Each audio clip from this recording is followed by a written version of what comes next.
अरे वो जूम का ऐसा है कि वो 40 मिनट के बाद ऑटोमेटिक कट हो जाता है, तो आप लोग 40 मिनट के बाद फिर से जुड़िए, ठीक है? ये जूम के साथ एक प्रॉब्लम है।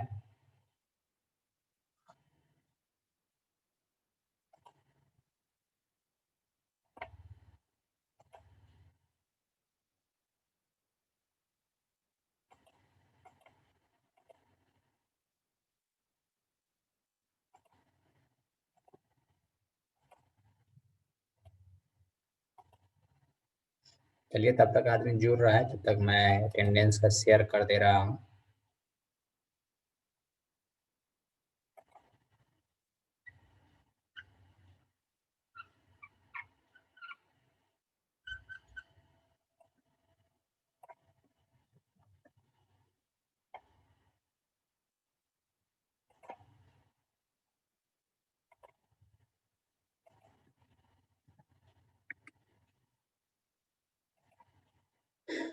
ठीक है, स्टार्ट करते हैं। कितना आदमी जुड़ना है।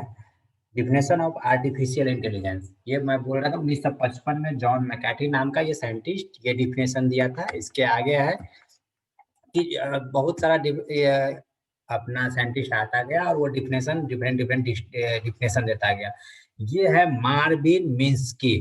ये है मार्विन मिन्स्की जो 1968 में एक डिफिनेशन दिया। Artificial intelligence is the science of making machine do things that would require intelligent if done by men। Means ये इसका कहना था कि जो हमारे मेन ह्यूमन बीइंग द्वारा मशीन बनाया जाता है वो artificial intelligence is the science of making machine. Means जो साइंस के द्वारा हम मशीन बनाते हैं do things to would require intelligent.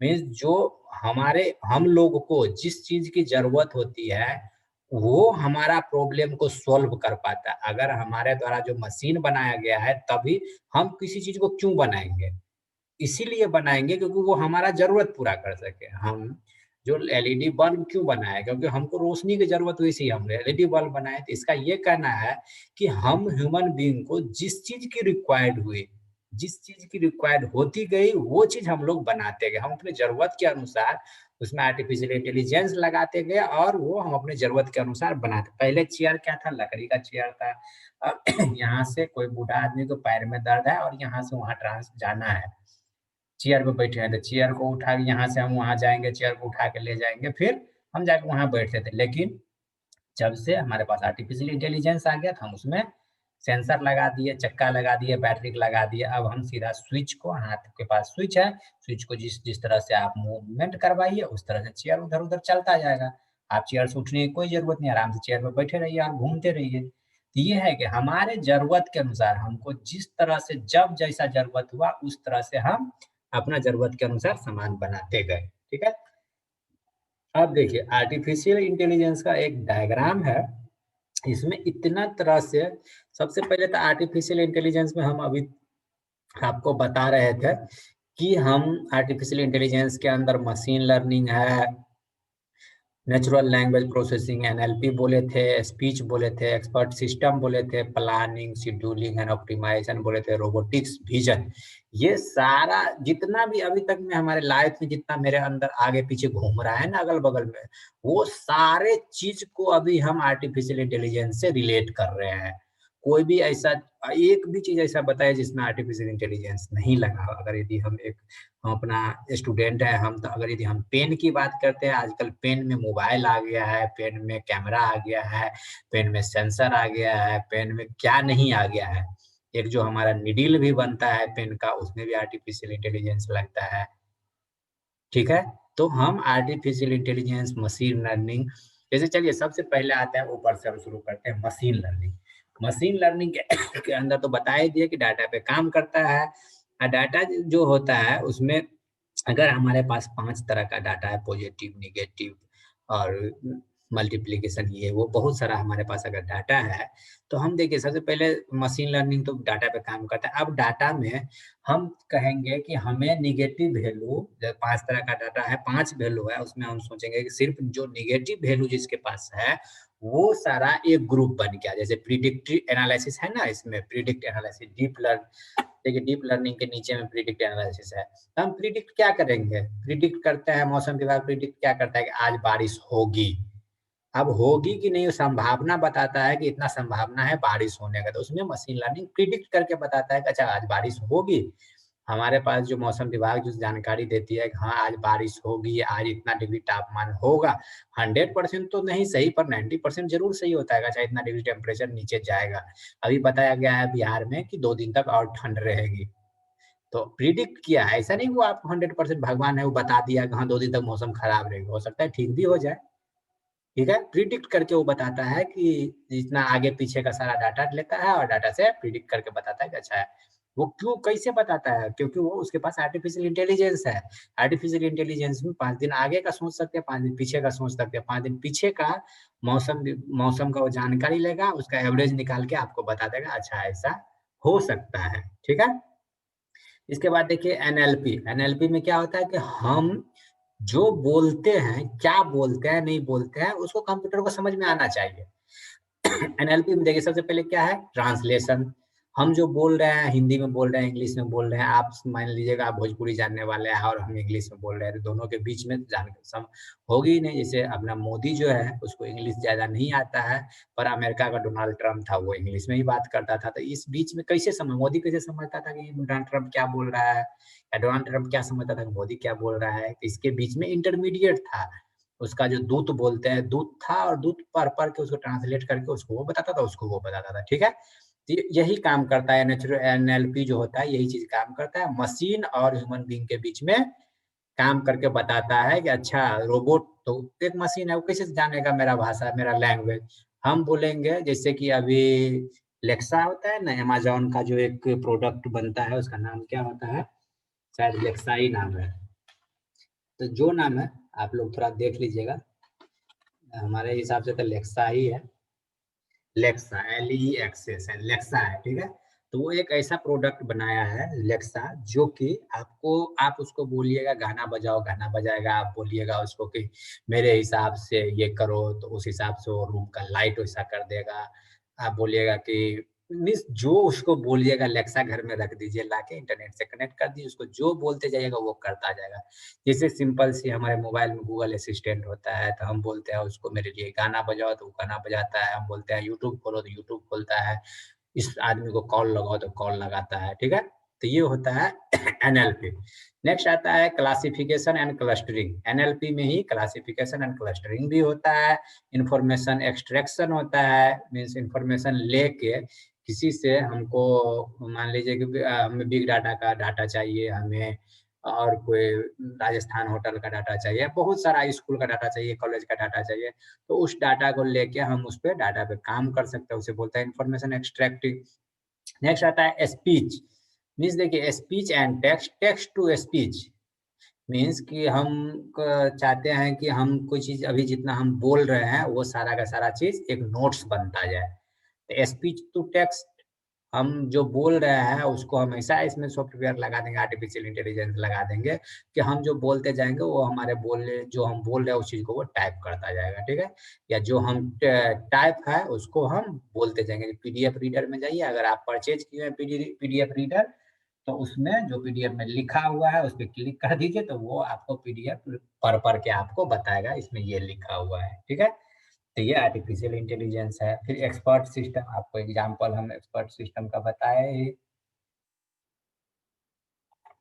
आप लोग को क्या प्रॉब्लम हो रही है कुछ? बताइए क्या प्रॉब्लम है? क्योंकि इसमें ग्रुप में मैसेज आप लोग कर रहे हैं, same same problem. Please wait.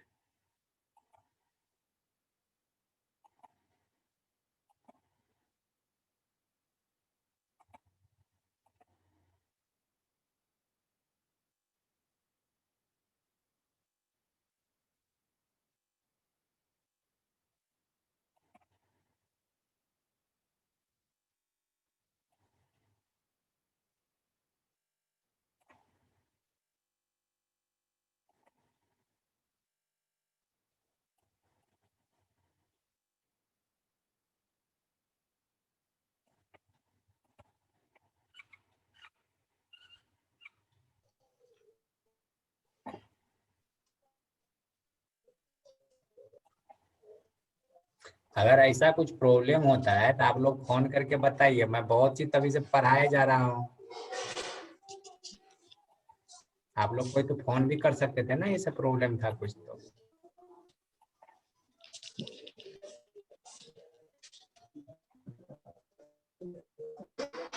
आप लोग थोड़ा चेक कीजिए, कोई अनम्यूट है, आवाज आ रही है, आप म्यूट हो जाइए।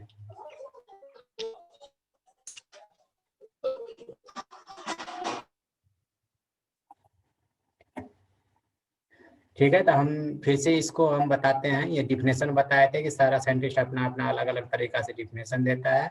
अब मैं बता रहा हूँ आर्टिफिशियल इंटेलिजेंस में, फिर से बता देता हूँ चलिए, कि मशीन लर्निंग होता है। मशीन लर्निंग के अंदर प्रिडिक्ट एनालिसिस होता है। प्रिडिक्ट एनालिसिस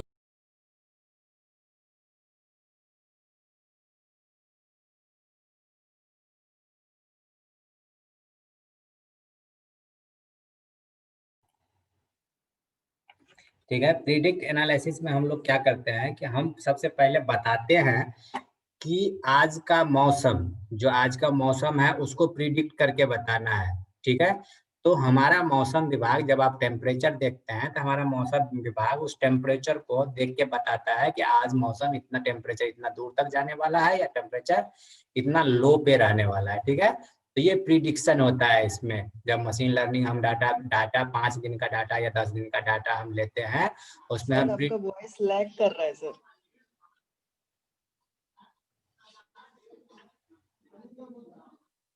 अच्छा 1 मिनट रुकिए सर, आपका वॉइस लैग हाँ कर रहा है। ठीक ठीक ठीक है, हम देख रहे हैं।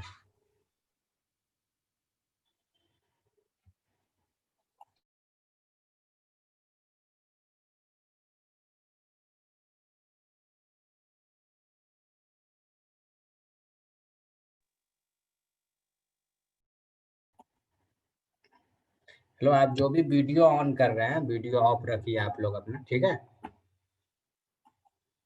आप शायद लाइक ना करें क्योंकि मोबाइल को हम थोड़ा खिड़की के पास रख दिए हैं। नेटवर्क का प्रॉब्लम है, इशू है यहाँ पे। अब आवाज आ रही है? कोई एक जवाब दीजिए। Yes sir.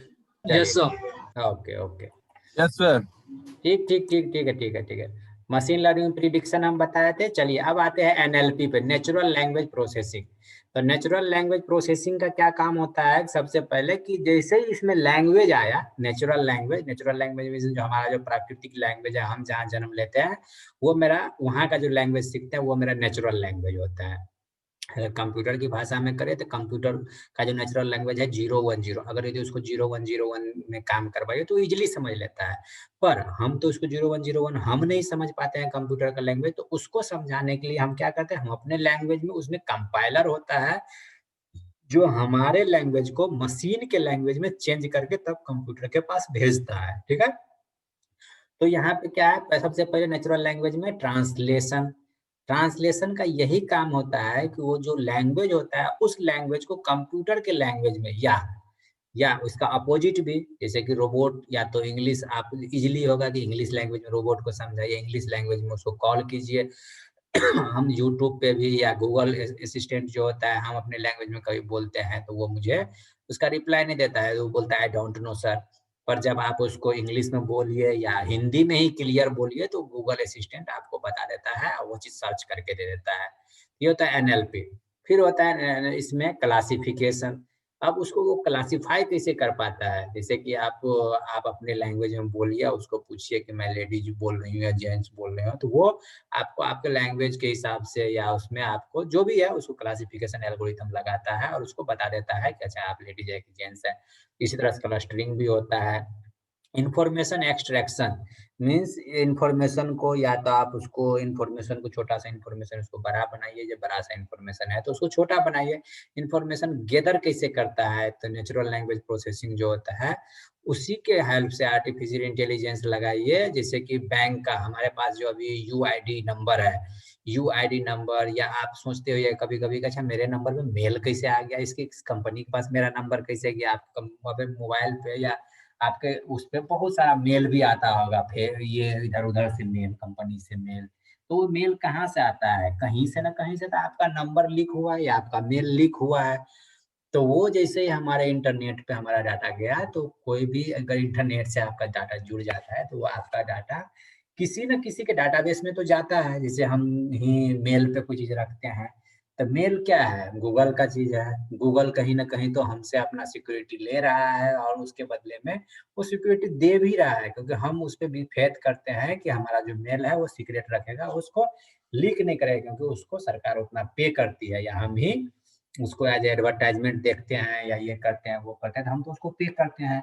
या मेल है, हम बड़े कंपनी में हैं, मेल है मेरा, तो हम उसको जब हमारा कभी कुछ काम नहीं करता है तो हम उसको लीक भी करते हैं, या उससे हम डाटाबेस खरीदते हैं। तो डाटाबेस जब खरीदते हैं तो उससे उसको पैसा बनता है। अब वही क्वेश्चन था, आपका क्वेश्चन पहले ही आ जाता है, इसीलिए मैं बोल दिया कि जो सर उसको पैसा कहाँ से मिलता है, हम जीमेल फ्री में बना लेते हैं।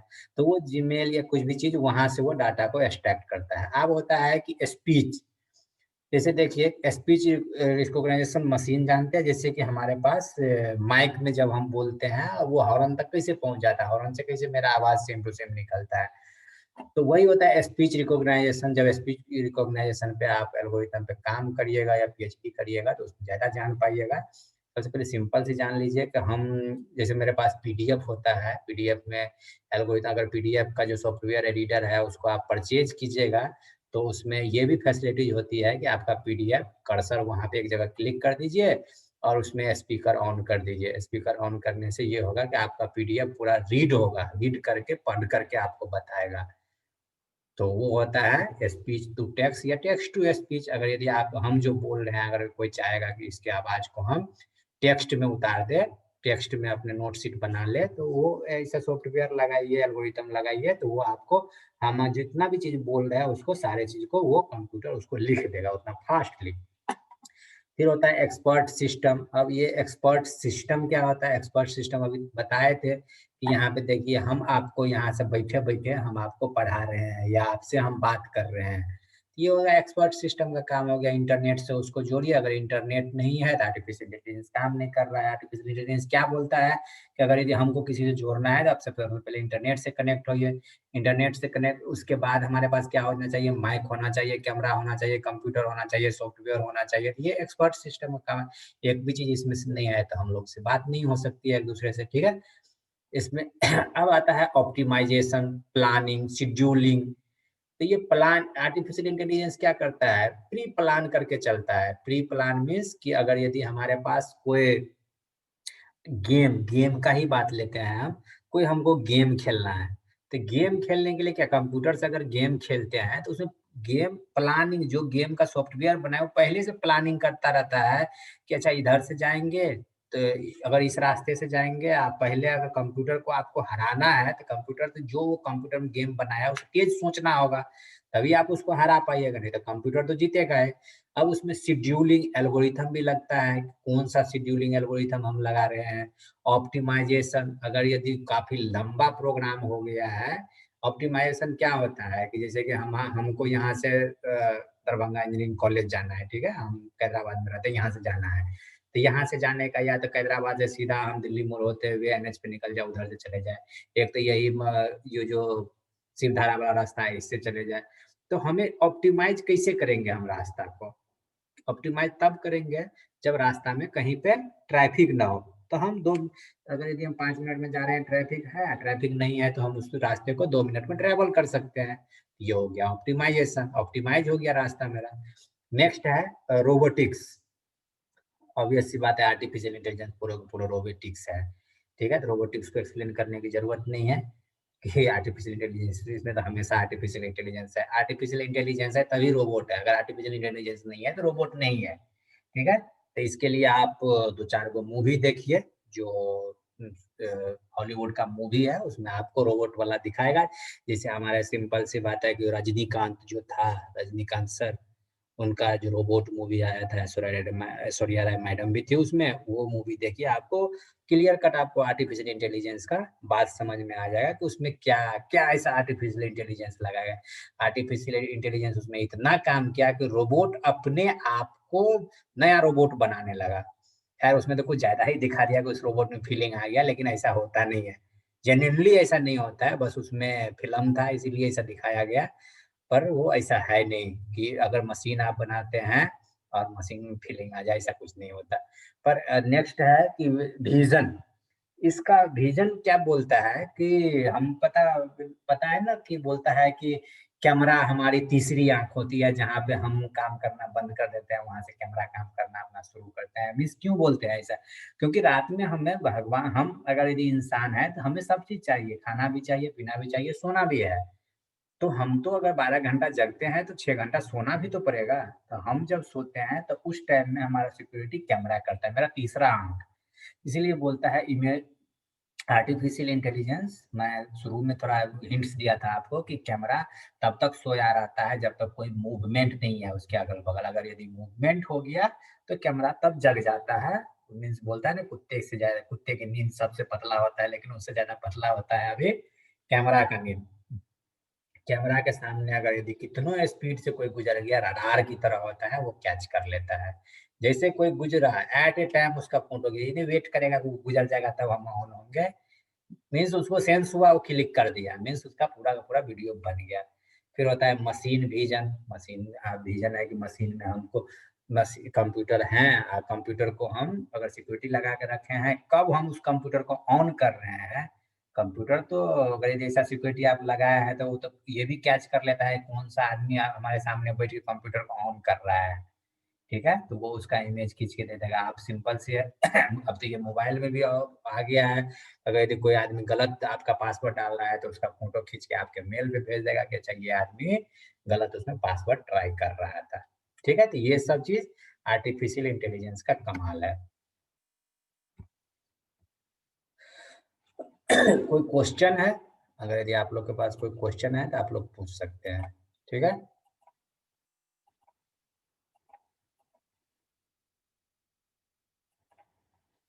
चलिए अब आते हैं कि इसमें जो प्री हिस्ट्री है, थोड़ा हिस्ट्री की बात करते हैं। अभी तक में तो आपको हम ये बताया कि एआई होता क्या है। अब थोड़ा हिस्ट्री में चलते हैं कि सबसे पहले जो जॉर्ज बोले था, इन्वेंट किया था प्रोपोजिशनल लॉजिक का। ठीक है, इसमें सिंपल से हम की पॉइंट उसका नोट किए हैं, तो वो थोड़ा देखते जाइए कि कब किस चीज का एआई क्या है, आखिर उसमें कौन सा ऐसा चीज है जो एआई में नहीं आता है। इसमें आपको हम हिस्ट्री में दिखाएंगे कि जितना भी चीज है सबको लोग हिस्ट्री से, मीन्स कि जितना भी आज तक इन्वेंट हुआ है सबको एआई से रिलेट किया है। जॉर्ज भोले जो था इन्वेंट किया था प्रोपोजिशनल लॉजिक। अब ये प्रोपोजिशनल लॉजिक क्या है, एंड गेट और गेट, जितना भी गेट है वो साला प्रोपोजिशनल लॉजिक है। ठीक है, वो 1847 में ही उसको इन्वेंट किया था। कार्ले चेपेक कॉन्सिड द टर्म रोबोट, जो पहला रोबोट हमारा इंट्रोड्यूस्ड हुआ था, जिसमें आज हम लोग बोल रहे हैं कि आज एआई फेमस हुआ है। नहीं, एआई फेमस बहुत पहले से है, बस हम लोग आज उस पर ध्यान दे रहे हैं। रोबोट पहला जो देखिए, रोबोट नाम से सबसे पहले जो आर्टिफिशियल इंटेलिजेंस में, रोबोट में जो आर्टिफिशियल इंटेलिजेंस लगाया था 1921 में लगाया था। ठीक है, Isaac Asimov wrote many essay book, and easily I Robot 1950 introduced the law of robotics। जो 1950 में रोबोटिक्स का लॉ लिखा गया, उसी टाइम पे जब हमें ट्यूनिंग मशीन, जो ट्यूनिंग मशीन हम लोग ऑटोमेटा में पढ़ते हैं, वो ट्यूनिंग मशीन एलन ट्यूनिंग नाम का साइंटिस्ट था। उसने एक एग्जाम्पल के थ्रू वो बताया था कि आर्टिफिशियल इंटेलिजेंस ये होती है। ठीक है, इसके बाद 1928 में देखिए जॉन वोन न्यूमैन, ये जो आप नाम भी, ये भी मीन मैक्स जब एल्गोरिथम पढ़ते हैं तो जॉन वोन न्यूमैन का नाम सुनते हैं। कंप्यूटर आर्किटेक्चर में भी आर्टिफिशियल इंटेलिजेंस हुई। ये साइंटिस्ट जो था, ये साइंटिस्ट को आप मैक्सिमम हमेशा आप नाम सुनिएगा कंप्यूटर साइंस वाले खासतौर पे, जॉन वोन न्यूमैन का, जो मिनी मैक्सिमा एल्गोरिथम दिया था, जो कि मैथ में काफी अच्छा वो काम करता है मिनी मैक्सिमा फाइंड करने के लिए। फिर है एलन ट्यूनिंग, यूनिवर्सल मशीन, एक यूनिवर्सल मशीन बनाया था ट्यूनिंग टेस्ट का। चलिए हम थोड़ा इसमें एलन ट्यूनिंग के हम एग्जाम्पल बता रहे हैं कि किस तरह से वो काम करवाया था। देखिए हमारे पास हम एक एग्जाम्पल एलन ट्यूनिंग को जो था, वो जो सबसे पहले जो इसका एआई का अच्छा सटीक सा एग्जाम्पल दिया था वो एलन ट्यूनिंग ही था। और उसको इस तरह से, जैसे कि देखिए आप लोग थोड़ा ध्यान से इसको देखिएगा क्योंकि ये समझने वाली बात है। वो किस तरह से अच्छा से एक्सप्लेन किया था।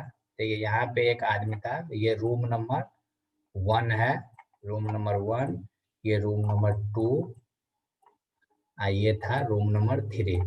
ये समझाया था रूम नंबर 3, ठीक है। यहाँ पे मान लीजिए एक आदमी था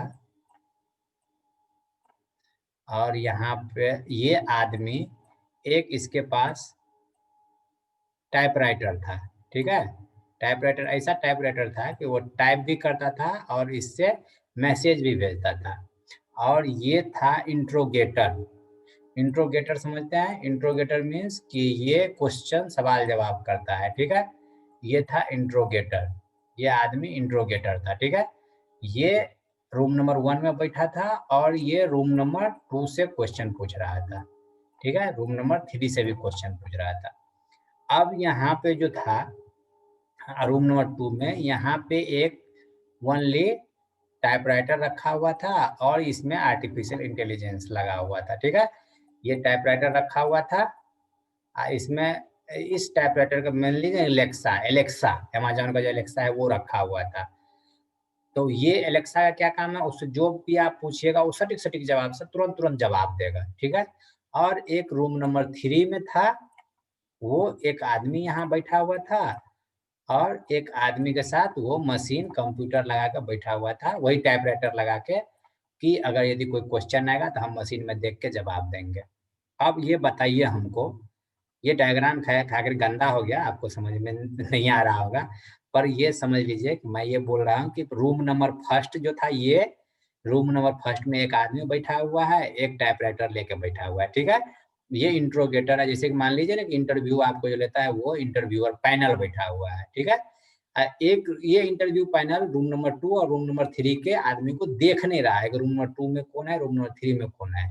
लेकिन ये क्वेश्चन पूछ रहा है रूम नंबर 1 से, रूम नंबर 2 से, रूम नंबर 1 पूछ रहा है रूम नंबर 2 से, हू आर यू, ठीक है। तो जैसे इससे पूछता है हू आर यू, तो ये बोलता है आई एम, किसी का नाम ले लिया, मान लीजिए ये बोलता है आई एम जॉन, ठीक है। और रूम नंबर 2 से जवाब आया आई एम जॉन। अब ये रूम नंबर 3 से पूछता है हू आर यू, तो ये अपना जवाब देता है कि मैं, कुछ भी नाम दे दिया कि मैं अशोक हूँ, ठीक है। ये बताया आई एम अशोक। अब ये पूछता है इससे रूम नंबर, फिर नेक्स्ट सवाल कि इससे पूछता है 1 + 1 कितना होता है, ये तुरंत दे देता है 2। ये इससे पूछता है जब 1 + 1 कितना होता है, तो ये आदमी इंटेलिजेंट नहीं है, पर इसका मशीन इंटेलिजेंट है। तब मशीन तो समझ नहीं रहा है ये क्या पूछ रहा है, तो ये जो ह्यूमन बीइंग है ये इस पे टाइप करता है 1 + 1 कितना होता है, ये मशीन इसको 2 सेकंड लेता है जवाब देने में, 2 होता है, फिर इसको बताता है कि 2 होता है। अब ये आदमी सोचता है कि अरे भाई रूम नंबर 2 में कितना इंटेलिजेंट आदमी है, रूम नंबर 3 में तो थोड़ा इंटेलिजेंट नहीं है। फिर इससे कोई अगला क्वेश्चन करता है तो ये तो कंप्यूटर सुन के तुरंत जवाब देता है, इसके पास स्पीच रिकॉग्नाइजेशन लगा हुआ है, तो ये तुरंत जवाब देता है और ये आदमी इसको जवाब नहीं दे पाता, ये थोड़ा लेट से जवाब देता है। तो इसको तो ये समझ में आएगा ना कि अरे यहाँ का रूम नंबर 2 का जो आदमी है वो काफ़ी तेज़ है, काफ़ी अच्छा इंटरव्यू इसका गया है। तो ये जो रूम नंबर 2 का जो मशीन है, इस आदमी को कन्फ्यूज़ कर दिया, ठीक है? जब इस आदमी को कन्फ्यूज़ कर दिया कि ये इंटरव्यू में यहाँ आदमी नहीं है, लेकिन इंटरव्यू जब चल रहा है तो सिलेक्शन किसका होगा? ऑब्वियस सी बात है 2 नंबर रूम का सिलेक्शन होगा, क्योंकि ये मशीन जवाब दे रहा है और मशीन हमेशा सही जवाब देता है। तब जाके इसको समझ में आया, एलन ट्यूरिंग यही एग्ज़ाम्पल देके बताया था, ये जो हमारा एलन ट्यूरिंग यूनिवर्सल मशीन जो बनाया था, यही यूनिवर्सल मशीन है और इसी के नाम पे आर्टिफिशियल इंटेलिजेंस उसी दिन से ज़्यादा फेमस हुआ कि अच्छा आर्टिफिशियल इंटेलिजेंस लगाने के बाद वो जिस तरह का प्रोग्रामिंग कर देंगे, उस तरह से वो उसका जवाब देता है, ठीक है? अगर यदि आपको उसको कन्फ्यूज़ कर, जैसे एलेक्सा है, एलेक्सा को कन्फ्यूज़ करना है, उसको सही जवाब आप चेक कीजिए वो मशीन है कि आदमी है, तो उसको आप चेक करने के लिए 2-3 तरह का लैंग्वेज एक साथ बोल दीजिए। अगर ये 2-3 तरह का लैंग्वेज एक साथ बोल दीजिएगा तो मशीन कन्फ्यूज़ कर देगा कि हम किसको पकड़े, कौन-सा लैंग्वेज, इंग्लिश को पकड़े, हिंदी को पकड़े, क्योंकि एक बार में वो एक ही तरह का लैंग्वेज वो काम करेगा।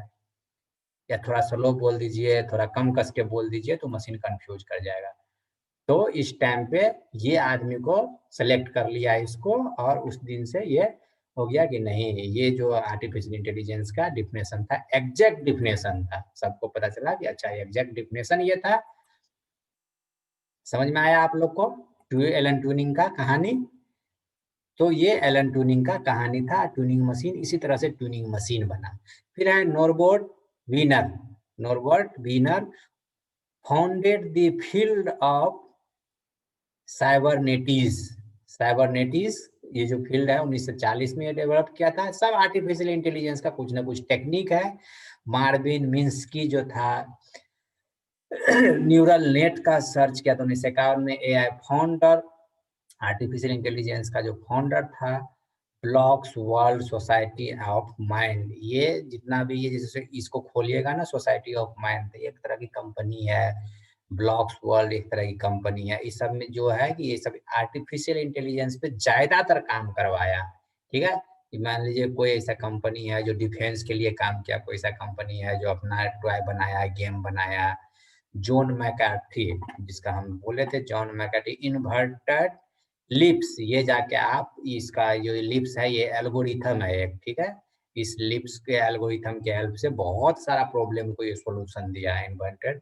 इन्वेंटेड लिप्स जो है बहुत सारा प्रॉब्लम का सॉल्यूशन दिया। And under the term of AI 1957 ये एआई को और थोड़ा मॉडरेट किया आगे चल के। अब इसमें कुछ और है जो ये सारा साइंटिस्ट है जो आगे चल चल के अपना अपना अपने अपने तरीका से कुछ कुछ चीज को इन्वेंट करके एआई का डिफिनेशन देता गया। ठीक है, एआई का डिफिनेशन देता गया। और यही है एआई का हिस्ट्री कि अच्छा एआई बना तो इतना ईस्वी में एआई पे क्या काम हुआ, इतना ईस्वी में एआई पे क्या काम हुआ, कौन साइंटिस्ट काम किया, तो ये सारे साइंटिस्ट का नाम है। और उस टाइम पे अपना अपना एआई में कुछ कुछ बनाया। जैसे यहाँ पे देखिए ये है मोबाइल रोबोट बनाया था। ठीक है, एलन नूवेल्स, हर्बर्ट साइमन, ये दोनों मिलके जीपीएस का काम किया था। जीपीएस, जीपीएस कैसे काम करता है? जीपीएस पता है ना आपको? गूगल पे हम सर्च करते हैं, पता करते हैं अच्छा इस रूट में से हम जा रहे हैं तो ट्रैफिक इस रूट में है कि नहीं, जहाँ हमको पटना जाना है, विश्वमान भवन जाना है, यहाँ से हम जीपीएस पे सेट कर दिए और यहाँ से चलना शुरू शुरू किए तो हमको रास्ते में ट्रैफिक है कि नहीं, कितना घंटा लगेगा, इससे जाएंगे तो कितना घंटा। जीपीएस में एआई लगा हुआ है तो वो हमें बताता है। देखिए सबसे बड़ा जीपीएस पे काम किया था, तो वो बहुत बड़ी चीज है कि जीपीएस को ढूंढना। ठीक है,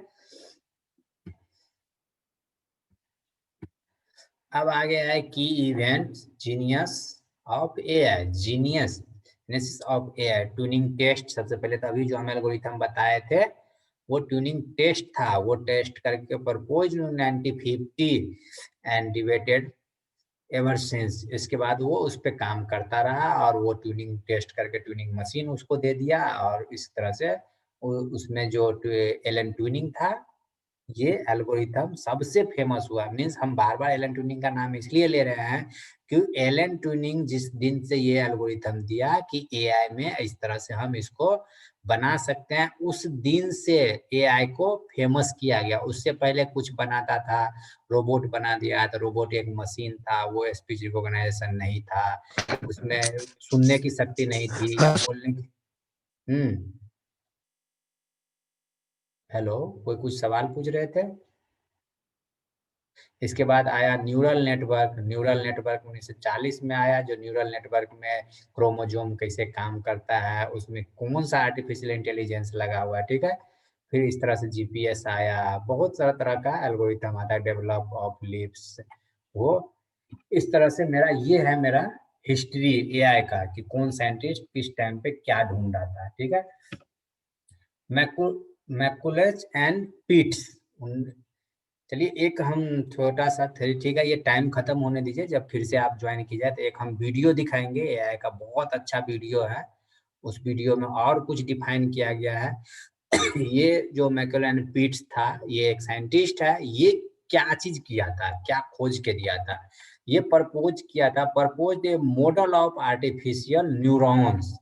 जो आर्टिफिशियल न्यूरल नेटवर्क की हम बात कर रहे थे, ये प्रपोज किया था। आर्टिफिशियल न्यूरल नेटवर्क जो होता है उसमें जो न्यूरॉन्स काम करते हैं, छोटे छोटे न्यूरॉन्स काम करते हैं, उस पे ये पीट्स काम किया था, उसमें ये आर्टिफिशियल इंटेलिजेंस लगाया था। देखिए अभी हिस्ट्री में आपको समझ नहीं आ रहा है, पर आगे हम बोले थे पहले क्लास की बोरिंग है ये, लेकिन आगे चल के जब इसे एल्गोरिथम को इम्प्लीमेंट करेंगे तब आपको पता चलेगा अच्छा न्यूरॉन्स कैसे काम किया था, डाटा कैसे काम किया था।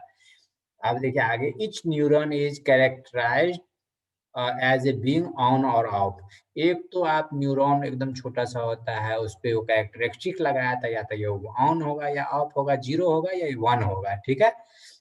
Switch to on occurring in response to by the sufficient number of neighbor neurons। Means ये बोल रहा था कि जब इसको स्विच को ऑन करेंगे तो इसका रिस्पॉन्स आएगा।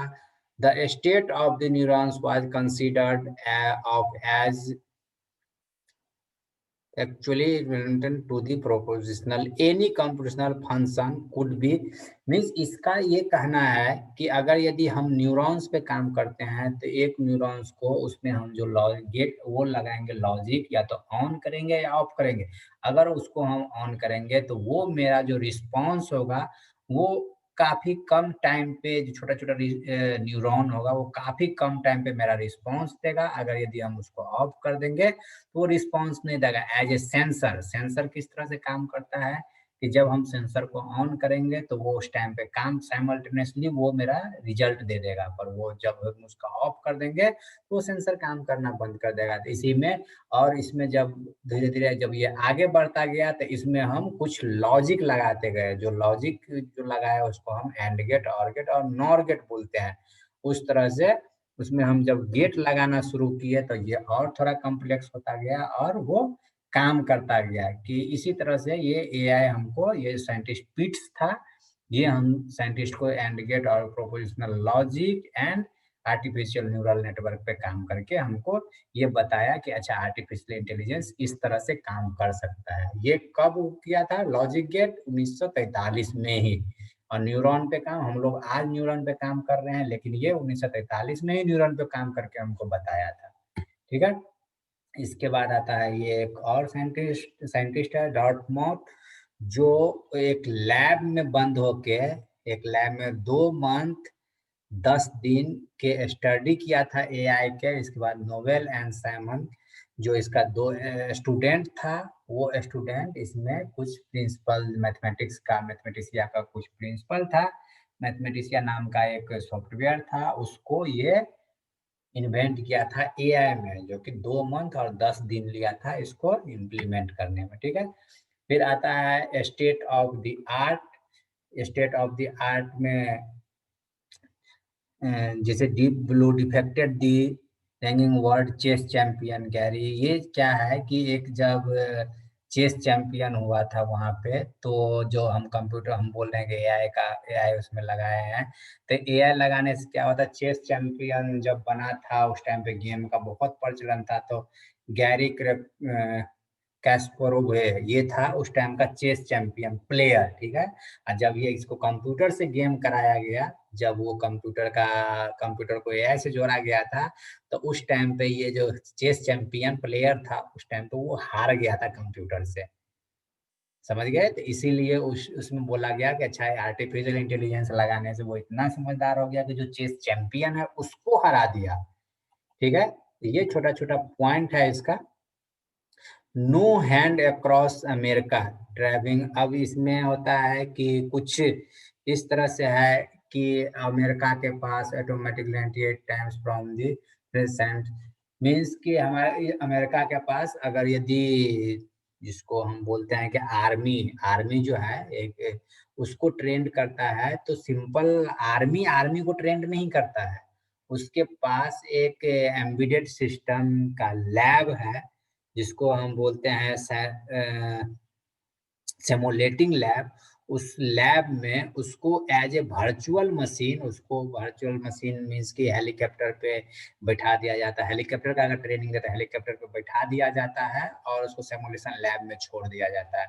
अब सिमुलेशन लैब में छोड़ने से अब उस तरह से उसमें हेलीकॉप्टर चलता है जिस हिसाब से आपको लगेगा कि जेन्युइनली हेलीकॉप्टर चल रहा है। इसमें क्या होता है कि हेलीकॉप्टर एक्सीडेंट नहीं होता है, जो ट्रेन्ड पायलट होता है उसकी मौत नहीं होती है, और उसमें वर्चुअल लैब में उसको इस चीज़ का ट्रेनिंग भी दे दिया जाता है। ठीक है? तो ये होता है स्टेट ऑफ आर्ट्स। अब शायद 1 मिनट के